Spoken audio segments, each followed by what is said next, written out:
Здравствуйте! В эфире телеканала программа «Актуальное интервью», в студии Кристина Якупова. Органы местного самоуправления осуществляют муниципальные закупки для обеспечения необходимыми товарами, работами или услугами. Основным инструментом в этом процессе выступает конкурентная закупка. О требованиях независимых гарантий для участников закупок расскажет гостья в студии Светлана Антонова, начальник управления муниципальных закупок окружной администрации города Якутска. Светлана Декабриновна, здравствуйте. Здравствуйте. Расскажите о вашем управлении муниципальных закупок, когда оно было создано и чем оно занимается.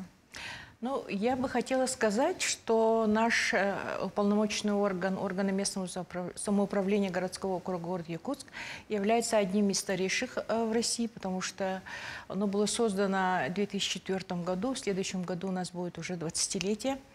Ну, если это вот сравнивать с другими органами, в которых есть централизация, она, в принципе, даже вот до сих пор они вот централизуются, а у нас уже 20 лет назад почти было создано.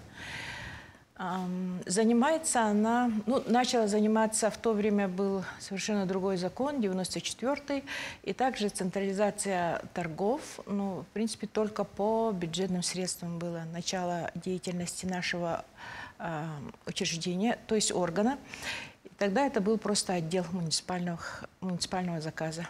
Их специалистов было 3, а на сегодняшний день, естественно, у нас полномочий намного больше, закон поменялся, мы 2 закона уже как бы перешли на контрактную систему.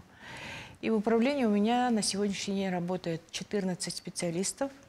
У нас полномочий, они намного больше, чем тогда было. Мы, значит, размещаем по 44-му ФЗ муниципальные закупки за бюджетные средства. Кроме того, на нас возложены полномочия по торгам по различным. Но если рассказать о них, это будет уже, наверное, немножко по-другому. Но давайте коснемся только управления по его полномочиям на сегодняшний день. И отличие в том, что, наверное, скорее всего, вот когда они начали работать в отделе муниципальных заказов, значит, первое у них впечатление было то, что, не впечатление, а достижение, что первые полгода работы отдела у них экономия была 60 миллионов рублей. На сегодняшний день у нас экономия 60 миллионов рублей достигается в считанные месяцы только закупками малого объема. Поэтому различия очень большие. Это и по количеству закупок, это и по объему закупок, по специалистам, по ужесточению закона и так далее. Ну, в принципе, так в основном. А изменились ли закупки городского округа город Якутск за последние годы? Да, вот я всегда говорю, что муниципальные закупки, это закупки, они отличаются, потому что по закону контрактной системы она различает муниципальные закупки, то есть муниципальные нужды, и государственные нужды. Муниципальные нужды – это нужды города, нужды органа местного самоуправления, которые, ну, я, например, считаю, что это неотложные закупки. Они должны быть... Поскольку мы любой орган, то есть любое поселение, любой город, любой поселок, любая деревня – это, по сути, живой организм, который работает, действует, живет сегодня. Соответственно, закупки такие же, они отличаются. А государственных заказчиков – это запланированные закупки для только своей потребности. Поэтому вот я считаю, что они... Как раз мы коснулись, что изменились вообще, в принципе, закупки из-за того, что и по количеству и объему. Ну, город наш расширяется, он увеличивается, потребностей стало больше, и, соответственно, и закупки, они меняются тоже в этом плане. Принято считать, что 44-й федеральный закон – один из самых сложных и требующих постоянных изменений закон. Расскажите о последних событиях в сфере закупок по 44-му федеральному закону. Да, вот как раз-таки 44-й – это тот закон, которым пугают всех на сегодняшний день. Он действительно сложный, он усложняется, но хотя бывают иногда некоторые послабления, но тем не менее он сложный закон для работы заказчиков и, в принципе, для восприятия даже отдельных юридических лиц, граждан и так далее. Значит, он меняется, можно сказать, ежегодно. Вот, например, в 2022 году, значит, было то есть изменен закон контрактной системы с помощью 12 федеральных законов.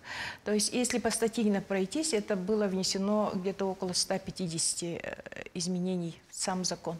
Поэтому это только в 1 год. Поэтому можно сказать, что он постоянно меняется, и тем не менее нужно заказчикам приспосабливаться к этим изменениям и работать в соответствии с теми требованиями, которые предъявляет закон. Ну и в 2023 году, тоже с 1 января, у нас тоже есть некоторые изменения. Если коснуться вот основных тех законов, которые были внесены в 2022 году, и заказчики начали работать, это, скорее всего, один из самых сложных изменений, это, скорее всего, электронное актирование. Оказалось, что эта сложность данного изменения, оно отразилось и для представителей бизнеса, для участников. Соответственно, вот, ну, если из слов электронное активно понять, что если раньше, значит, участник, то есть победитель, исполнитель контракта и заказчик обменивались бумажными актами приемки, там, ну, естественно, всеми бумажным документооборотом, то уже в 2022 году это было только в электронной форме через единую информационную систему, что оказалось немножко сложно, да, для начала работы. Но, в принципе, все, по-моему, приноровились на сегодняшний день. Ну, работа идет в этом плане. Светлана Декабриновна, считаете ли вы, что изменения в законодательстве эффективны для участия предпринимателей в закупках? Насколько действия закона направлены на субъекты малого предпринимательства? Да, тут нужно сказать, что законодатель, ну, в принципе, и правительство, оно очень большие меры принимает для поддержки малого бизнеса, поскольку в самом законе заложено, во-первых, согласно статьи 27 контрактной системы, это значит, есть постановление правительства, которое 1392 называется, и там есть перечень. И согласно этого перечня, все закупки, которые включены в этот перечень, они должны производиться только то есть осуществляться только для субъектов малого предпринимательства. Это первая, значит, поддержка. Вторая поддержка тоже согласно закону, в котором законодатель требует от всех заказчиков, и государственных, и муниципальных в том числе, чтобы все закупки, которые они осуществляют в течение года, не менее 25% они осуществляли только для субъектов малого предпринимательства. Ну, в этом плане есть большая поддержка, я считаю. Но последние годы стало 25%, а раньше было 15%. Даже по этим изменениям мы видим, что есть хорошие изменения для поддержки субъектов малого предпринимательства. Ну и, скорее всего, есть, наверное, те меры, которые принимаются органами местного самоуправления для поддержки местных товаропроизводителей, местного предпринимательства. Например, в городском округе город Якутск у нас, значит, на сегодняшний день существует электронный магазин малых закупок, и очень эффективно. Я считаю, что это один из самых хороших, эффективных путей для поддержки вот, для начинающих предпринимателей и малого бизнеса. Вот такие меры, можно сказать, есть в нашем законе для поддержки предпринимательства. Какие меры по закупкам и в целом по торгам приняты в городском округе город Якутск? Да, но когда я начала рассказывать по поводу того, что какие полномочия возложены на уполномоченный орган, на наше управление муниципальных закупок, я сказала, что есть полномочия по иным торгам. То есть это имущественные торги, в том числе и по земельному кодексу.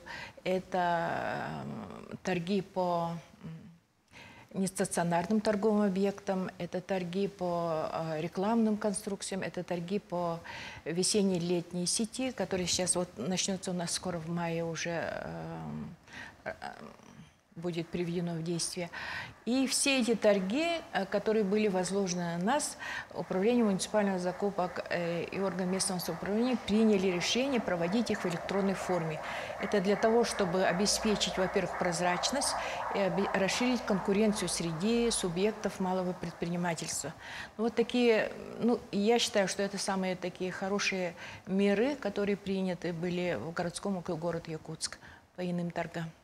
Что ждет заказчиков по 223-му федеральному закону? Какие новшества появились в этом году? Да. Ну, считается, что 223-й федеральный закон для отдельных юридических лиц, для закупок отдельных юридических лиц является, ну, как бы очень таким, по сравнению с контрактной системой, ну, более таким слабым, да, то есть в ней нет таких жестких регламентов, которые должны быть в 44-м, есть в 44-м. Но, тем не менее, за последние годы законодатель также принимает решения по 223-му, которые, ну, в принципе, отчасти они ужесточают меры по, допустим, вот последние годы это ужесточение мер по поддержке субъектов малого предпринимательства. У них также, значит, принято решение по квоте 25% для закупок по 223 ФЗ. У них есть такая же квота по поддержке российских производителей, вот как и в 44 ФЗ. У них, значит, сейчас на сегодняшний день ограничены способы. Если, например, раньше по 223-му любой заказчик, который работает по данному закону, мог в своем положении отразить, например, допустим, ну, около 9-10, ну, где-то даже 30 способов закупок. На сегодняшний день это ограничено теми же способами, которые у нас есть в 44-м. То есть это электронный аукцион, конкурс, запрос котировок и единственный поставщик. Таким образом. Какие изменения в 44-м федеральном законе о контрактной системе в этом году? Да, в этом году, значит, принято также очень много изменений и планов много. Вот мы были свидетелем того, что в начале года выступление председателя Федерального собрания Валентины Матвиенко, которая сказала с трибуны Федерального собрания, что необходимо 44-й, в принципе, ослабить в том плане, чтобы была возможность очень быстро проводить закупки. Ну, в принципе, по сроку, потому что действительно срок для 44-го это, ну, где-то возможно, если не очень хорошо планировать, он является помехой для исполнения контракта. Особенно это отражается, ну, скорее всего, у нас, потому что у нас свои региональные особенности. У нас строительный сезон, ремонтный сезон, он очень короткий. Соответственно, в этом плане действительно для нас очень важно такие послабления. И, скорее всего, сейчас уже я видела проект данного закона, который направлен в Госдуму. Это вот я сейчас немного пройдусь по тем изменениям, которые должны быть, да. Ну, естественно, это сокращение сроков. И к большой радости, наверное, для всех заказчиков это будет увеличение объемов малых закупок. То есть это, если раньше было предусмотрено, ну, где-то в принципе 10% это увеличивается объем малых закупок в пределах совокупного годового объема закупок. Далее, значит,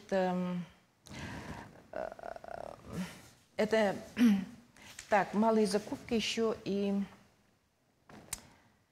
Да, увеличивается срок применения строительства под ключ. Если раньше было это увеличено только на 1 год, то сегодня уже продлено на 25-й год тоже.